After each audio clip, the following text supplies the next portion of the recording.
pues vamos ya al tiempo de entrevista. Partiendo justamente de este paseo saludable, vamos a hablar con una persona que de vocación y profesión pues se dedica justamente a tratar con las personas, a tratar de hacerles su calidad de vida pues mucho mejor, y que su dedicación política pretendida e inmediata es justamente trabajar también en esa misma línea. Es Marci Acuña, número 4 de Coalición Canaria al Cabildo de Lanzarote. ¿Qué tal, Marci? Muy buenas. Hola, muy buenas. Muchas gracias por la invitación. Mientras estábamos prueba que no prueba, para empezar y demás, recordábamos que justamente lo que pasaba hace 4 años, que tomaba posesión como alcalde de Aría, como el más votado en Aría, Coalición Canaria, un tanto de aquella manera, sabiendo que prácticamente el destino estaba escrito por la dificultad de los pactos, y efectivamente el destino se escribió, se quitó de en medio, dejó que se gobernara en Aría, pero bueno, se ha gobernado, sí, claro que se ha gobernado, pero bueno,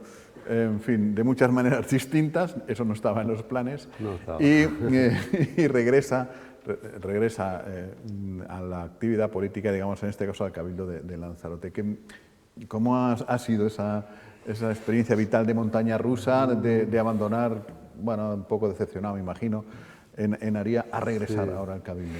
Bueno, son etapas que uno va cumpliendo, ¿no? Yo tuve una etapa en el Cabildo de 5 años y medio, casi 6 años de gestión en la Consejería de Bienestar Social, y luego pues el reto era ir a tu pueblo, ¿no? Donde podías hacer cosas. Estuve 4 años de alcalde y los recuerdo muy bien, pero esas elecciones, el resultado electoral, la aritmética electoral, conllevaba establecer pactos, ¿no? Bien, en esa política de pacto nosotros alcanzamos un acuerdo con el Partido Socialista, pero yo encontraba que no tenía yo la motivación y la disposición al 100%, ¿no?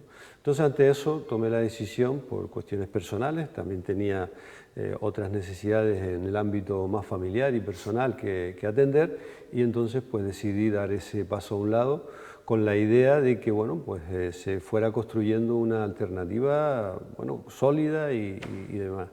Las cosas no salieron como estaban previstas, la verdad, él fue por otros derroteros y bueno, pues asistimos a una mayor fragmentación, si cabe, en la política local de Aría y bueno, pues es una pena, pero bueno, esto es así, esperemos ahora ver los resultados de las próximas elecciones.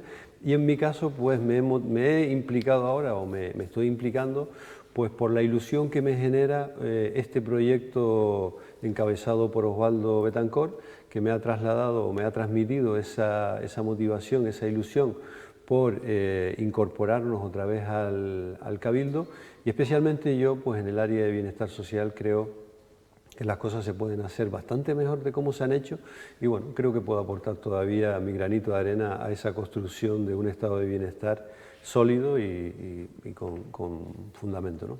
Bueno, muy buenas tardes, Marci. Muy buenas Yo tardes. sí quería preguntarle, porque es cierto que bueno, en su momento, cuando todavía no se conocían las listas, los candidatos y demás, se pusieron varios supuestos sobre la mesa, no sé si rumores o no, eso es lo que quiero que me diga, pero lo cierto es que se comentó. Se habló de si en su momento se le propuso a usted volver y regresar a la política activa en Aría, en el municipio de Aría. Si es así, eso es lo que quiero preguntarle, y también pues qué fue efectivamente lo que le llevó a volver de forma activa, en este caso al Cabildo de Lanzarote. Bueno, pues sí, hubo comentarios, hubo conversaciones sobre distintas posibilidades, ¿no? Lo que pasa es que, bueno, yo me propuse como opción de consenso, como opción de unidad. Quizás en esa última etapa, en esa última, digamos, meses, pero ya las decisiones estaban ya muy sólidas, muy consolidadas, de concurrir por proyectos separados, ¿no?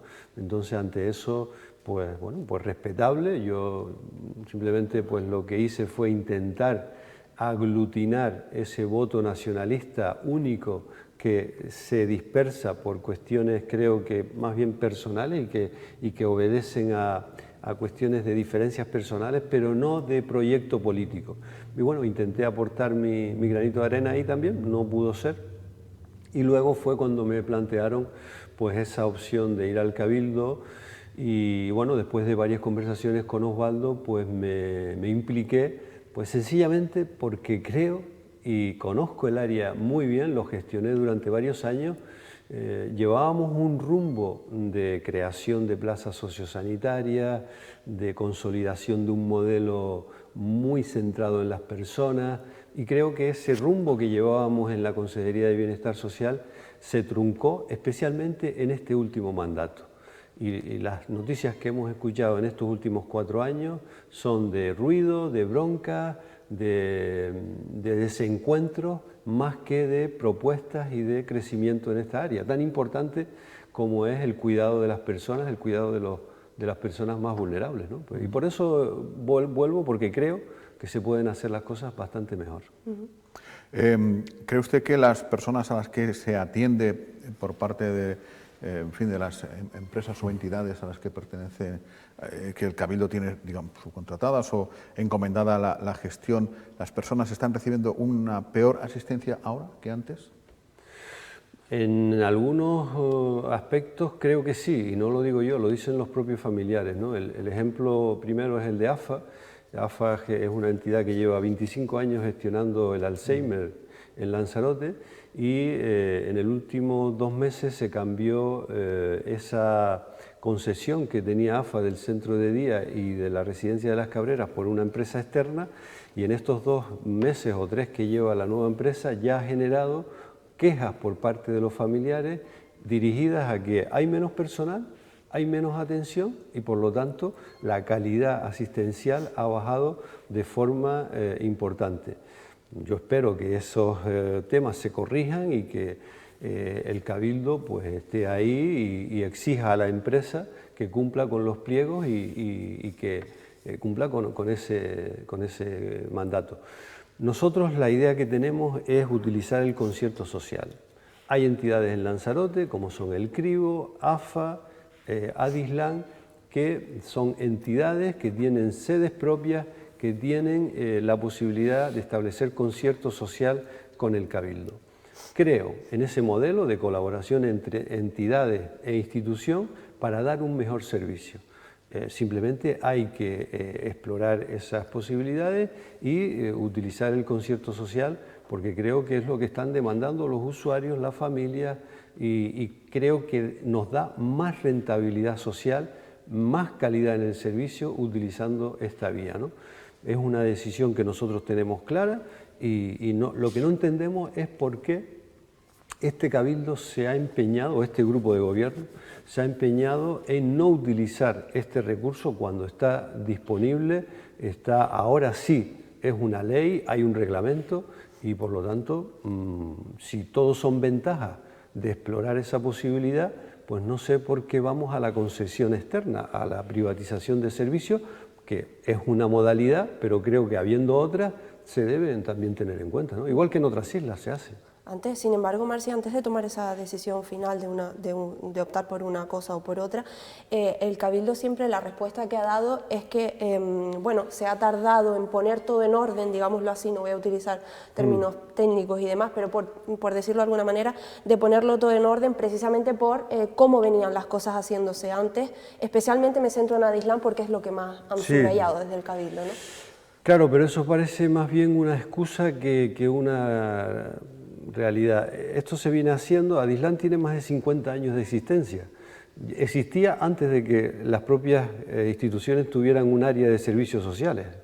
Entonces, simplemente antes se hacía con informes de reparo y se tenían que pagar así la factura porque no había otra modalidad. Pero desde abril del año pasado tenemos una ley de servicios sociales aprobada por unanimidad en el Parlamento de Canarias, y además un reglamento que recoge esa figura del concierto social. Por lo tanto, antes, ¿por qué no se podía hacer? Porque no existía una figura jurídica que diera garantías para que eso se pudiera hacer. Ahora sí lo existe, y ese contrato, en vez de estar con un contrato con factura o con una subvención, pues pasaría a ser un contrato con un concierto social o un contrato reservado, como tiene la ley contemplado para sectores sensibles. Pero mire, el balance que nosotros hacemos de estos últimos 4 años es claramente deficitario.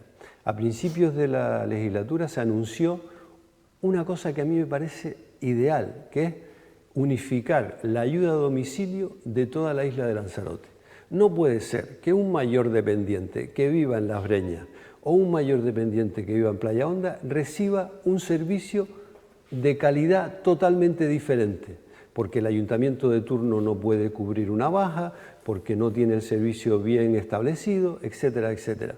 Esa era una gran idea que se planteó en el primer mes de la legislatura. Han pasado 4 años, no tenemos ese servicio insular de dependencia establecido. También se habló de hacer un consorcio, es decir, unificar a los ayuntamientos y al cabildo para gestionar la dependencia. Incluso este gobierno ha recibido premios por esa iniciativa que no se ha puesto en marcha. Es decir, hay cuestiones que son claramente deficitarias, anuncios que se han hecho y que luego pues, han quedado en eso, en buenas ideas, en buenas intenciones y nada más. Nosotros creemos que eso se puede corregir y que hay que caminar en una senda de cuestiones como esta: unificar la ayuda a domicilio, una buena gestión de la dependencia, mejorar las plazas sociosanitarias, atender a los mayores allí donde viven, potenciar pisos tutelados, pequeñas residencias, estancias diurnas en todos y cada uno de los municipios. Y por ahí creo que en este mandato ha habido crecimiento cero. No ha habido ni un crecimiento ni en plazas sociosanitarias ni en ningún tipo de avance.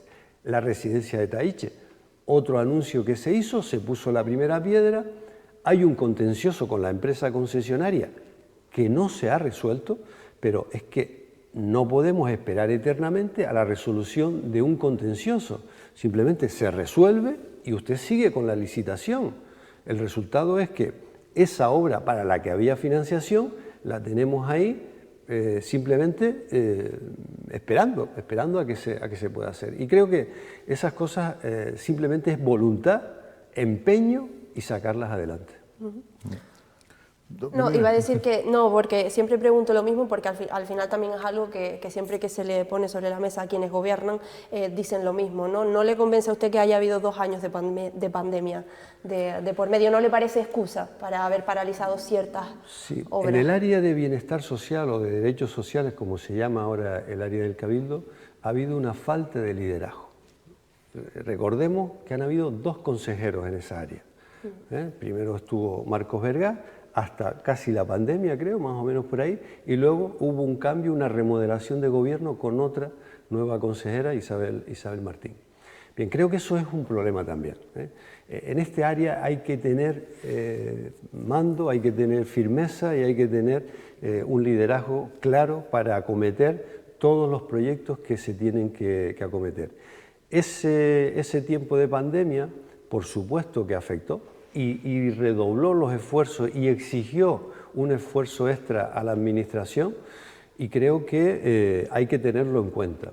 Pero también era un momento de reflexión, de trabajo dentro de casa, de que los técnicos pudieran desarrollar proyectos como el consorcio, como ese proyecto de ayuda a domicilio insular. Es decir, también podíamos haber aprovechado ese tiempo para poner en marcha mecanismos que luego se pudieran ver su realidad. Así que, por un lado, lo entiendo y fíjense, creo que también una de las cosas positivas que ha tenido este mandato en el área de bienestar social es la creación de 2 albergues para las personas sin techo que antes no teníamos. Y yo, igual que digo una cosa, digo la otra. Y esa parte hemos avanzado. Es un recurso provisional, es un recurso que no es estable, pero antes no teníamos, ahora sí lo tenemos. Y todo hay que contarlo. Yo también cuento las cosas que son buenas y las cosas que este gobierno, creo que en ese caso sí se ha habido avance. En todo caso, el tema de externalizar la gestión, que a fin de cuentas el caso de Adisland también es externo, o sea, también es privado, desde el punto de vista, ¿no? También es una gestión privada. Lo básico, lo importante, lo fundamental desde el punto de vista de la administración ha de ser, y corríjame si me equivoco porque usted sabe más que yo de esto, elaborar un buen pliego de condiciones, obviamente, para que las empresas, sea concierto social, sea lo que sea, cumplan exactamente ese pliego de condiciones, ¿no?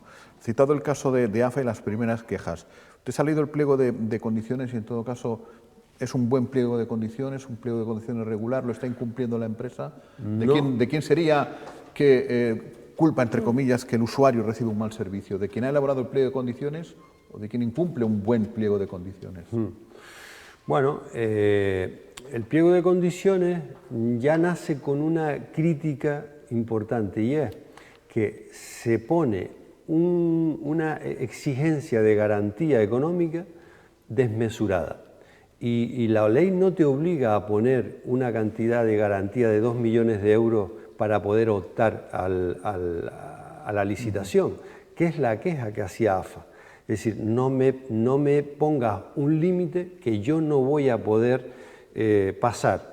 Y esa es una cuestión técnica, no es una cuestión política. Pero digamos, no sé, pregunto, no es una mala cuestión. Es decir, en el supuesto de negligencia por parte de la empresa tienes 2 millones de euros. Sí, pero a todas luces parece fianza, excesivo. ¿No? Yo lo que he preguntado a los técnicos, me dicen, bueno, es excesivo, no había que poner tanta cantidad. Se podía haber puesto una cantidad de garantía, pero no de ese nivel. Pero bueno, yo, si le digo la verdad, no conozco al detalle ese pliego, porque no he estado en la administración en esa parte en este tiempo, pero sí es la administración la que tiene que cuidar que esos pliegos se cumplan. Claro, porque ahí se pone una cantidad mínima para asistencia por persona, ¿no? Me claro, imagino. No, y todo se detalla, si tiene que haber un fisio 7 días a la semana, si tiene que haber un animador, si tiene que haber un médico, si tiene que haber un enfermero, todo eso está arreglado. Si en este tiempo la empresa pues no lo ha puesto en marcha, hay que hacer los correspondientes informes y bueno, pues ese expediente tiene que caminar. Pero por supuesto, la administración tiene que velar porque el servicio sea de la mayor calidad posible. Y en ese tema concreto de AFA, lo que nosotros no entendíamos es cómo no se permitía a AFA participar en igualdad de condiciones que otras empresas, salvando el escollo de la garantía tan excesiva de económica que se puso, ¿no? Yo sé que, bueno, al final iba a irme un poco al pasado, yo sé que como se suele decir, agua pasada no mueve molinos, ¿no? Pero sí que es cierto, sobre todo de cara al espectador, ¿no? Porque ha mencionado muchísimos aspectos, yo creo que uno de los más fundamentales es el trato hacia las personas mayores en la isla, porque estoy de acuerdo en que unos municipios, pues bueno, hacen más y otros menos, desde luego, pero ¿por qué no se ha hecho antes? Quiero decir, Coalición Canaria estuvo gobernando, yo sé que se dice muchas veces que en función al área que se lleve, no recuerdo ahora mismo la verdad si llevó o no derechos sociales, pero ¿por qué no se hizo antes? Quiero decir, para que el espectador entienda que quizás las cosas han cambiado, que con Marci Acuña llevando servicios sociales sí podrían ejecutarse y proyectarse todas estas cosas que está comentando. Bueno, yo creo que obedece a varios factores, ¿no? Creo que en este área, en estos últimos 4 años, ha faltado un liderazgo claro y un rumbo claro por donde había que caminar. En los anteriores años se creció, se hizo la residencia de las Cabreras Nuevas, se amplió al 100% tanto Tías, Tías no está al 100%, pero la Daría se puso 100% pública porque habían todavía unas plazas privadas, se pusieron nuevas plazas de centro de día, se acometió la integración del servicio, en el Servicio Canario de Salud del Hospital Insular. Es decir, aquí ha habido avances en esta última década, ¿no? Donde yo creo que ha habido un frenazo y un estancamiento ha sido en estos últimos 4 años, ¿no? Que son años en los que ha llegado dinero, hemos recibido más de 10 millones de euros para infraestructuras sociosanitarias en la isla de Lanzarote y no se ha invertido nada. Hay un búnker y un nuevo edificio. Sí, pero en el área sociosanitaria, no me refiero al área sanitaria, que esas sí que son realidades y hay que valorarlas porque es una mejora en nuestra calidad de sanitaria, pero me refiero al área sociosanitaria. Hay un plan de infraestructuras sociosanitarias en Canarias que dota a Lanzarote con, creo que es una cantidad que está en torno a los 10 millones de euros. Bueno, no hemos sido capaces de invertirla, no hemos sido capaces de ejecutarlo, ¿no? Y esas son cuestiones de este último mandato. En la última década ha habido acierto, también desacierto, pero había un rumbo de crecimiento en recursos, de crecimiento en plaza. Y ahí creo que tenemos que otra vez poner la máquina en funcionamiento para dotar a todos los municipios de centros de respiro familiar como el que se va a inaugurar en San Bartolomé. Me parece una idea genial, una idea estupenda, que yo abogo por incorporarlo a la red insular de dependencia, de atención a la dependencia, para que tengan también sus plazas financiadas con el Gobierno de Canarias y con el Cabildo, ¿no?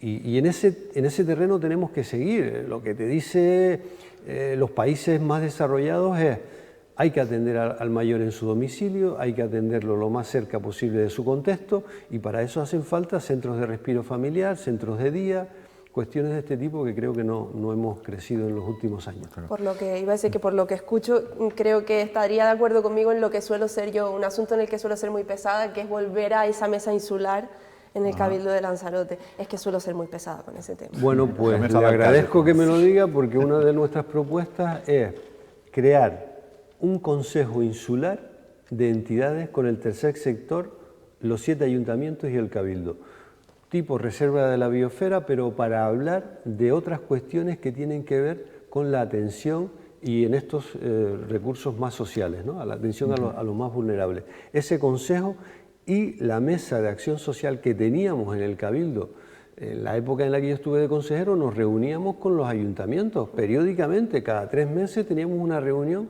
de esa mesa sectorial, esa mesa de acción social le llamábamos, ¿no? Y bueno, se dejó de hacer. Como todo, pues se deja de hacer, se deja de funcionar y se queda ahí en el olvido. Pero la idea nuestra es retomar ese diálogo y que en la agenda institucional del Cabildo esté muy presente el área social, esté muy presente. Pues dicho queda, aquí lo dejamos por hoy, Marci. Muchísimas gracias. Nada, muchas gracias a ustedes por la invitación.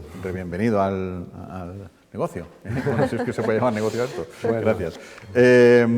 ¿Tú ya te vas? Me despido por hoy, sí. Por hoy, por mañana y por el pasado y por el otro. Sí, ¿no? verdad. Por lo menos, sí, hasta el sí, lunes sí. ya. Sí, sí. Cuando de estas cosas, temas médicos que tenemos que viajar a otras islas, pues es el caso. Pues cuando vuelvas va a estar todo esto lleno de carteles y pancartas y de pasquines. Lo sé, y de lo todo. sé. Así que nada, bueno, yo me quedo. Hasta el lunes. Nos visitan 4 representantes de otros tantos partidos políticos para hablar de política en el día en el que empieza la campaña electoral. Esta medianoche empieza oficialmente la campaña electoral, así que el paisaje urbano va a cambiar radicalmente. Enseguida volvemos.